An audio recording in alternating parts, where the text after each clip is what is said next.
മഞ്ഞിൽ വിരിഞ്ഞ പൂക്കൾ എന്ന സിനിമയിലൂടെ മലയാളത്തിന് ലഭിച്ച നടനാണ് മോഹൻലാൽ. ആദ്യ സിനിമയിലൂടെ വില്ലനായി കടന്നു വന്ന അദ്ദേഹം ഇന്ന് ഇന്ത്യയിലെ മികച്ച നടന്മാരിലൊരാളാണ്. മഞ്ഞിൽ വിരിഞ്ഞ പൂക്കളിൽ നായകനായി എത്തിയത് ശങ്കറായിരുന്നു.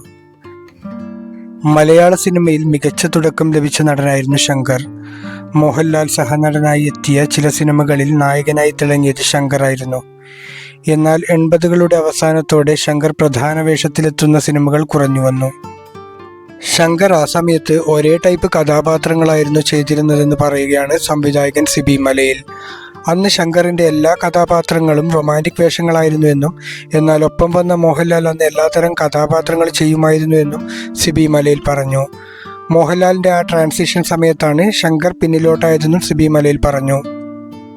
ശങ്കറിനെ സംബന്ധിച്ചിടത്തോളം പുള്ളി ഒരേ ടൈപ്പ് കഥാപാത്രങ്ങളായിരുന്നു എല്ലാ സിനിമയിലും ചെയ്തത്. റൊമാൻറ്റിക് കഥാപാത്രങ്ങളായിരുന്നു എല്ലാ സിനിമയിലും ശങ്കർ ചെയ്തിരുന്നത്. അതേസമയം ഒന്നിച്ചു വന്നവരിൽ മോഹൻലാൽ വില്ലൻ വേഷങ്ങളിൽ നിന്നും പതുക്കെ ഹീറോ കഥാപാത്രങ്ങളിലേക്ക് മാറി. ആ ട്രാൻസിഷൻ്റെ സമയത്ത് എവിടെയോ വെച്ചിട്ടാണ് ശങ്കർ പിന്നിലോട്ടായത്.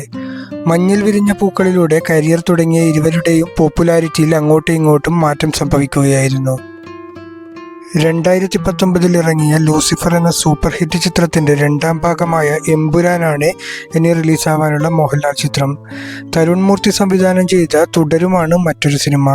ഈ വർഷം ആദ്യം റിലീസ് തീരുമാനിച്ച തുടരും ചില കാരണങ്ങളാൽ റിലീസ് മാറ്റിവെക്കുകയായിരുന്നു. എന്നാൽ മെയ് മാസത്തിൽ തുടരും പ്രേക്ഷകർക്ക് മുന്നിലെത്തുമെന്നാണ് പുതിയ റിപ്പോർട്ടുകൾ.